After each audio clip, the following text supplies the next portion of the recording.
Si tu as entre 20 et 35 ans, tu as le sentiment d'être dans la misère affective et tu aimerais savoir comment en sortir parce que les analyses, tu les as entendues, c'est bon, tu les connais, mais comment est-ce qu'on fait pour s'en sortir? Si tu te poses cette question, eh bien, je t'invite à regarder cette vidéo. On est parti. Alors, il y a quelques semaines, j'ai fait une vidéo qui parlait de la misère sexuelle des jeunes hommes et de leur rapport à la prostitution. J'ai eu pas mal de retours par rapport à cette vidéo, pas mal de messages privés d'hommes qui effectivement sont dans cette douleur, dans cette problématique. Et cette vidéo n'était pas très joyeuse, évidemment, pas très fun, parce que c'est un constat qui est assez amer. D'ailleurs, je voudrais ajouter que si les hommes sont dans une misère sexuelle, en fait, ils sont dans une misère affective, et que cette misère affective touche tout le monde, autant les hommes que les femmes. Simplement, oui, les femmes ont plus accès au sexe, c'est vrai, c'est un fait, mais à du sexe, à quel sexe? Du sexe de quelle qualité, avec qui? Enfin voilà, on n'en veut pas forcément... on n'en veut pas forcément. Et ensuite, c'est pas parce qu'on a accès à du sexe que c'est le sexe qu'on veut. Il y a des tas de femmes, oui, elles ont accès à du sexe, mais elles cherchent, elles veulent être en couple. Enfin voilà, elles veulent une vie affective, elles veulent un couple, elles veulent de l'amour. Et elles n'ont pas du tout accès à ça parce que justement, comme les hommes n'ont pas accès au sexe, ils n'arrivent pas à réfléchir à autre chose et à envisager quoi que ce soit d'autre, et chacun se voit privé en fait de la même chose, c'est-à-dire des relations épanouissantes avec le sexe opposé. Ceci étant dit, je vais dans cette vidéo vous donner quand même des pistes pour sortir de cette fameuse misère affective sexuelle. Voilà, parce que ça me semble important de ne pas rester juste sur un constat déprimant et négatif, mais aussi de vous aider à vous en sortir, parce que c'est ce que je fais dans mes coachings individuels. J'accompagne des hommes qui veulent s'en sortir, qui veulent sortir de cet état de détresse. Donc voilà, le love coaching, ça peut aussi servir à ça. Si ça vous intéresse, n'hésitez pas à me contacter. Les liens sont en description et le premier appel est toujours gratuit. Voilà. Alors, je pourrais évidemment commencer en vous disant des choses que vous savez déjà, à savoir, vous devez augmenter votre valeur sur le marché des rencontres. Et de manière très froide, mais très réelle, augmenter votre valeur perçue et réelle. Ça, c'est un peu deux choses différentes, mais dans les grandes lignes, c'est gagner plus d'argent, ou si pas gagner d'argent, avoir un projet professionnel, quelque chose de concret, d'inspirant, qui... Voilà, c'est pas forcément beaucoup d'argent, mais c'est au moins un projet de vie, quoi. Que ce soit construire même votre maison, ou vous former pour faire quelque chose qui vous passionne, n'importe quoi, mais déjà, ça va être important. Bien sûr, avoir de l'argent, c'est important, mais ça ne fait pas tout. Il y a aussi des femmes qui peuvent être très impressionnées par votre statut, plus que par votre compte en banque. Après, quand on peut avoir les deux, pourquoi pas, c'est encore mieux, évidemment. Bien sûr, vous ne passerez pas à côté, il faut faire du sport, améliorer votre condition physique et votre physique, et puis sentez-vous plus en confiance, plus sûr de vous. Pareil, je ne vous apprends rien en vous disant ça, par contre, vous ne pouvez pas passer à côté et essayer de vous en sortir sans le faire, sans faire ces efforts. Ensuite, travaillez votre charisme, votre tchatch, votre prestance, votre humour, votre personnalité. Voilà, c'est très bien d'avoir... les qualités précédentes que j'ai évoquées, mais si vous pipez pas un mot, si vous ne savez pas parler de vous, si vous n'avez aucun humour, que vous n'avez rien à raconter, ça va être difficile et ça ne fera pas beaucoup d'effet aux femmes, du coup. À moins que vous réussissiez à avoir l'air simplement mystérieux. Mais ça ne tiendra pas longtemps. Ensuite, développez en fait soyez intéressant, développez votre culture, développez vos centres d'intérêt, ayez des choses à raconter, ayez de la conversation. S'il vous plaît, ne soyez pas fade ou comme une coquille vide, quoi. Et puis, il n'y a rien à faire, mais il faut apprendre à s'habiller. Voilà, il faut apprendre à s'habiller, à se présenter, à se mettre en valeur. Y a pas mal d'hommes qui ont tendance à dire « Oui, je ne changerai pas pour une femme et je suis comme je suis ». Oui, très bien, alors restez célibataire toute votre vie. À un moment, c'est normal que les gens vous jugent selon votre apparence. On le fait tous. En fait, le jugement, ça s'appelle du discernement et il n'y a aucun problème à le faire. Donc, ne vous tirez pas encore une fois une balle dans le pied en ne faisant jamais aucun effort vestimentaire. Habillez-vous correctement. En plus, on n'est pas très exigeante. Enfin, la plupart des femmes, si déjà vous portez... un jeans correct, une chemise et des chaussures propres, bon voilà, ça fait déjà beaucoup. Ça fait déjà beaucoup quoi. Mettez un peu de parfum, lavez-vous les cheveux et déjà vous aurez gagné pas mal de points par rapport à tout un tas d'hommes. Donc bon, ça, c'est dans les grandes lignes et ce sont des choses assez évidentes, ça me semble important de le dire, mais c'est assez simpliste parce que ça ne dépend bien sûr pas que de ça. Donc moi, je vais vous donner 5 outils, 5 clés pour vous en sortir et accéder plus facilement aux femmes parce que oui, avoir de l'argent, des voitures et des muscles, c'est bien, mais c'est un petit peu artificiel comme conseil peut-être. Donc ça, c'est un objectif, gardez-le en tête et travaillez sur ces trucs-là. Mais dans des choses peut-être plus subtiles et pourtant concrètes à travailler, je vais vous apporter des éléments de réponse. Et je commencerai avec mon premier point qui est que vous devez travailler votre vie sociale. Parce que très souvent, vous êtes dans cette situation parce que vous ne connaissez pas beaucoup de femmes, vous n'avez pas beaucoup d'amis, vous ne sortez pas beaucoup. Ce qui fait par extension que vous n'êtes pas du tout à l'aise socialement, que vous ne pouvez pas faire des rencontres en chaîne jusqu'à arriver à éventuellement rencontrer une femme qui pourrait vous correspondre. Forcément, vous avez un manque de capacité, de skills, de compétences relationnelles. Vous n'êtes pas hyper à l'aise en société, vous ne savez pas trop faire la conversation, vous êtes vite crispé, du coup vite crispant. Voilà, vous manquez de pratique tout simplement, d'activités sociales. Et aussi, du coup, vous manquez d'exemples, vous n'avez pas beaucoup de références de tiens, comment les gens interagissent, comment les mecs draguent les filles autour de vous, dans votre milieu social. Et tout ça, ce sont des outils, des éléments de compréhension qui vous seront super utiles si vous sortiez un petit peu plus, vous voyez comment vos amis font. En général, vos amis draguent des filles qui sont plus ou moins dans qui jouent dans la même cour, entre guillemets, qui sont plus ou moins du même niveau. Donc, voilà, c'est bien de regarder des conseils de mecs super dragueurs à l'autre bout du monde, pétés de thunes, mais c'est pas vous en fait. Donc, regardez comment les hommes autour de vous draguent, ce sera 1000 fois plus intéressant, plus utile, même si c'est pas des très bons dragueurs, mais qu'est-ce qui marche dans votre univers? Voilà, c'est pas mal d'avoir des références réalistes. Et aussi, vous verrez, vous pourrez constater ce qui ne marche pas, bien entendu. Les autres peuvent vous servir un petit peu, entre guillemets, de Kobe quelque part.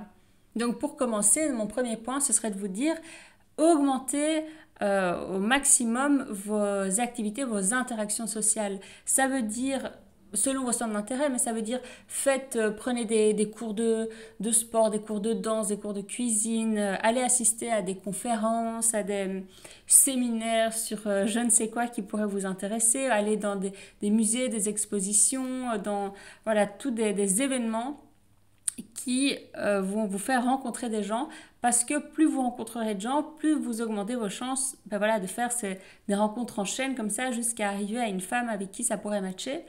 Et il y a justement de plus en plus d'activités du genre, comme les fameux repas time left. Donc il y a des sites et des applications qui proposent à plein d'inconnus de se réunir une fois par semaine dans un restaurant. À chaque fois, c'est des restaurants différents et des groupes de personnes différentes. Et c'est une manière de faire de nouvelles rencontres qui soient amicales ou amoureuses parce que c'est justement un petit peu moins crispant que de faire des dates ou des speed dating. Là, c'est beaucoup plus convivial. On est tout un groupe. S'il y a une personne avec qui ça match, tant mieux. Et puis, s'il y a des personnes avec qui vous vous entendez bien, vous devenez amis, en vous faisant de nouveaux amis, comme je vous l'ai dit, vous augmentez le fait de pouvoir faire des rencontres en chaîne et peut-être rencontrer une femme. Et typiquement, imaginez, vous faites un nouveau cercle d'amis célibataires.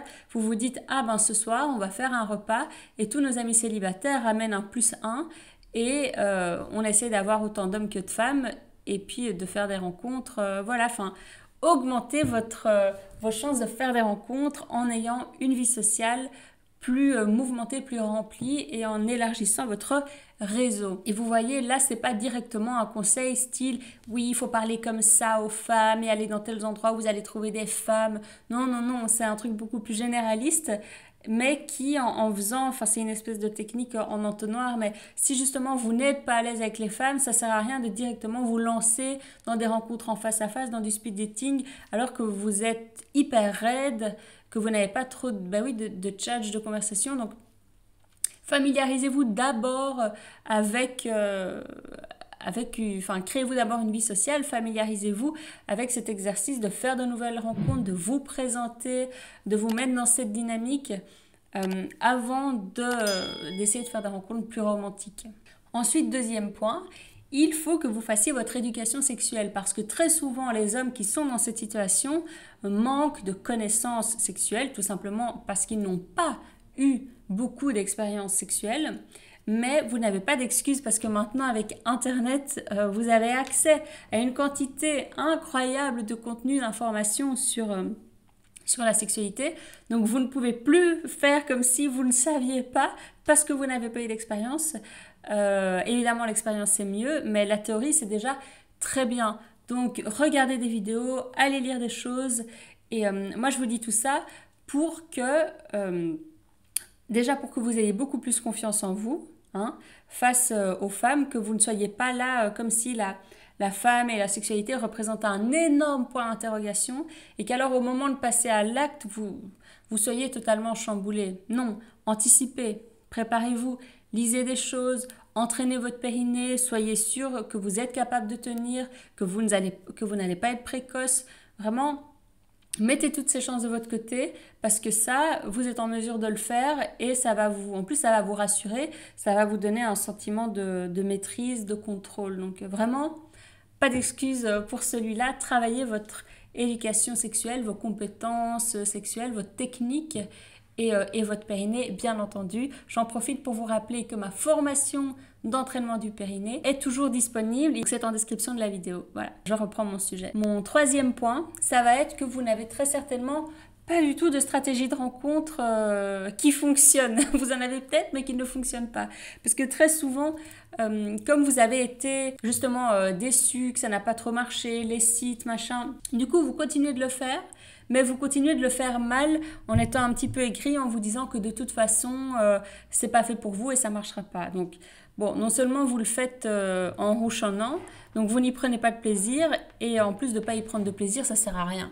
Donc, donc dans un premier temps, il va falloir reconceptualiser votre présentation, votre manière de parler de vous montrer quelles sont vos photos, quel est votre bio, quel est votre propre storytelling. Et ça, c'est autant valable pour les rencontres en ligne que pour les rencontres, entre guillemets, dans la vraie vie. Comment vous parlez de vous, qui êtes-vous, comment vous présentez-vous, de quoi est-ce que vous avez l'air, comment est-ce que vous vous percevez. Bon, voilà, je pense que avant de passer aux rencontres virtuelles ou dans la vraie vie, ça va être important de peaufiner ce truc-là.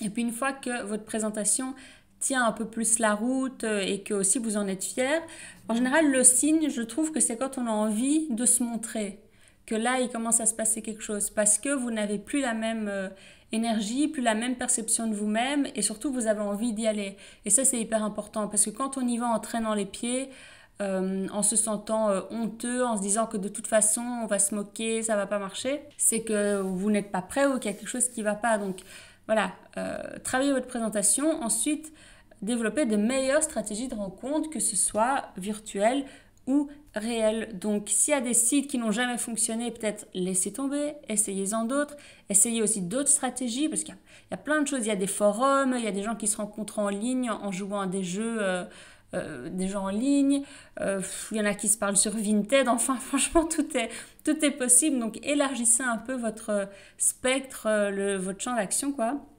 Et puis dans la vraie vie pareil, élargissez, il n'y a pas que les bars, les cafés et les boîtes de nuit, franchement il y a plein d'autres occasions de faire des rencontres dans la vraie vie et il serait temps de mettre toutes les chances de votre côté et de faire en sorte que ces rencontres arrivent. Donc sortez de chez vous en gros et établissez un peu plus de stratégies de rencontre, que ce soit avec le premier point, avec une vie sociale plus mouvementée ou des activités vraiment plus spécifiques.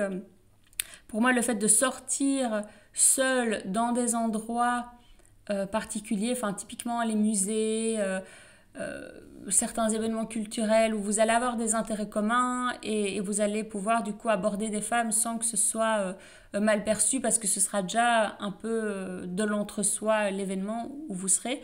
Ça me semble important. Donc de sortir dans ce genre d'événement en se rendant disponible et en cherchant un peu le contact. Mais ça, c'est déjà un autre level de stratégie de rencontre, mais ça en fait partie. Ensuite, en quatrième point, ben, votre attitude en fait. Votre attitude et surtout votre assurance. Alors on ne vous demande pas de changer de personnalité, je ne vous demande pas de changer de personnalité.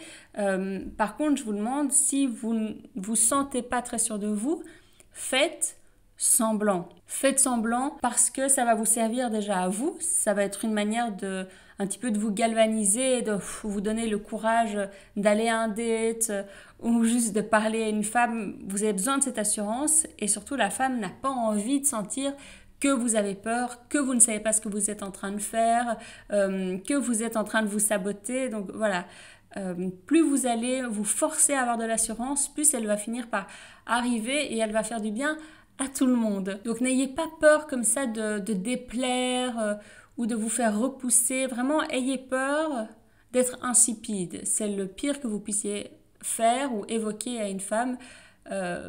Voilà, donc n'ayez pas peur de vous affirmer et si on vous rejette pour ça, bon, eh bien tant pis, mais au moins vous aurez osé vous montrer tel que vous êtes, tout simplement.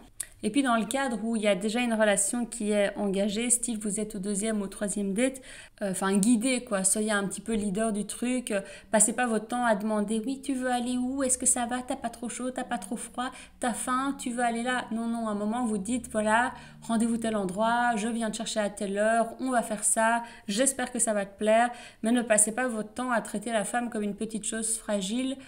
Et puis surtout, les femmes n'ont pas envie de devoir décider. Donc, enlevez la charge mentale, la charge décisionnelle des dates et prenez ça en charge tout simplement. Et mon 5e conseil, ça va être de sexualiser la relation. Parce que vous avez peut-être des amis qui ne vous ont jamais envisagé comme un partenaire éventuel parce que vous n'avez jamais sexualisé la relation. Donc elle pourrait dormir avec vous sans aucun problème et ça ne va pas. Bon, évidemment, c'est très bien que les femmes n'aient pas peur de vous, hein, ne me faites pas dire ce que je n'ai pas dit, mais à un moment, si votre intention n'est pas du tout comprise par les femmes, c'est que quelque chose ne va pas.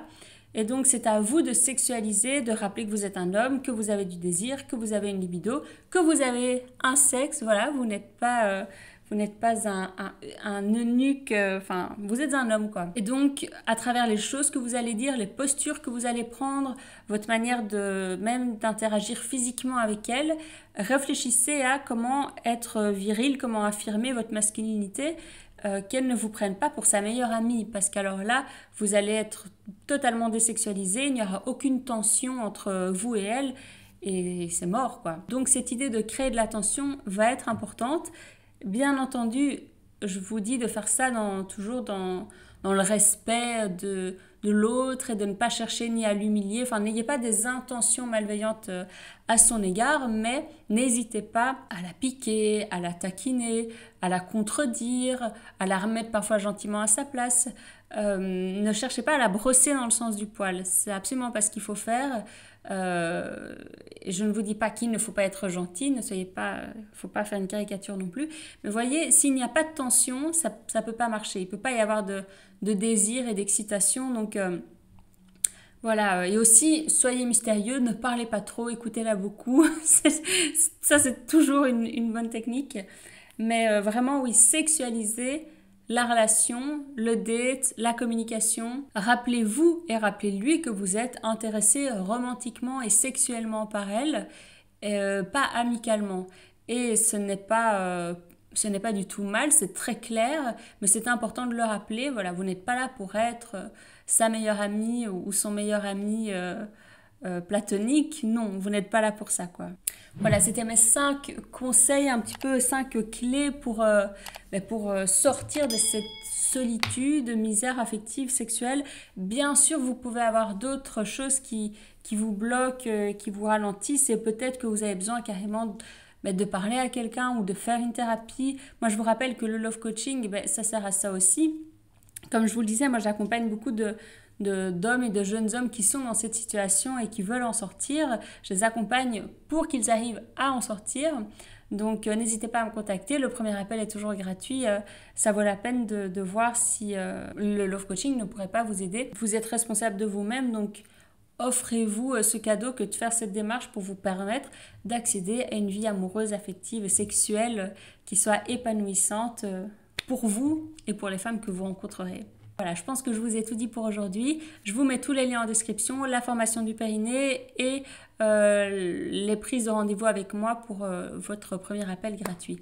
Et je vous dis à la semaine prochaine. Prenez bien soin de vous. Bisous YouTube et bisous à tous mes ex.